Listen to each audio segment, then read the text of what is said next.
আমাদের ফোনে বিভিন্ন ধরনের অপ্রয়োজনীয় সিস্টেম অ্যাপ থাকে যেগুলো চাইলেও আনইনস্টল করা যায় না। আজকে দেখাবো কিভাবে এই ধরনের অ্যাপগুলো আনইনস্টল করবেন।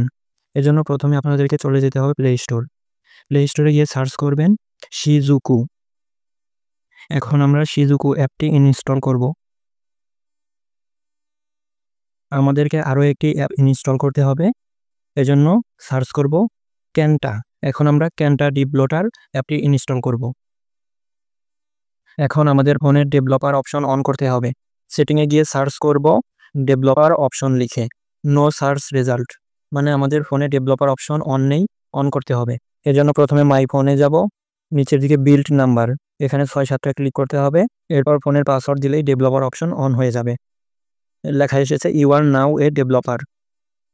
এখন আমরা সার্চ করে দেখব ডেভেলপার অপশন। এখন ডেভেলপার অপশন চলে এসেছে। সেটিং থেকে বের হয়ে আসব, শিজুকু অ্যাপটি ওপেন করব, পেয়ারিংয়ে ক্লিক করব, ডেভেলপার অপশনসে ক্লিক করব, তাহলে আমাদেরকে ডেভেলপার অপশনে নিয়ে যাবে। নিচের দিকে আসব, এখানে থেকে ইউএসবি ডিবাগিং অপশনটা অন করে দেব।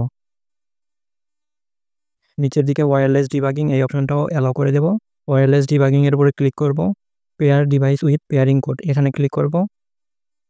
পপ আপ নোটিফিকেশনে ইন্টার পেয়ারিং কোডে ক্লিক করে নিচের কোডটা কপি করে দেব।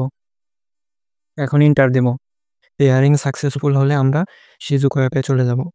এখানে থেকে ব্যাক দেব, এরপর স্টার্টে ক্লিক করব। কোড লেখা শেষ হলে আবার ব্যাক দেব। Tap to manage authorised app এখানে ক্লিক করব। ক্যানটা অন করে দেব।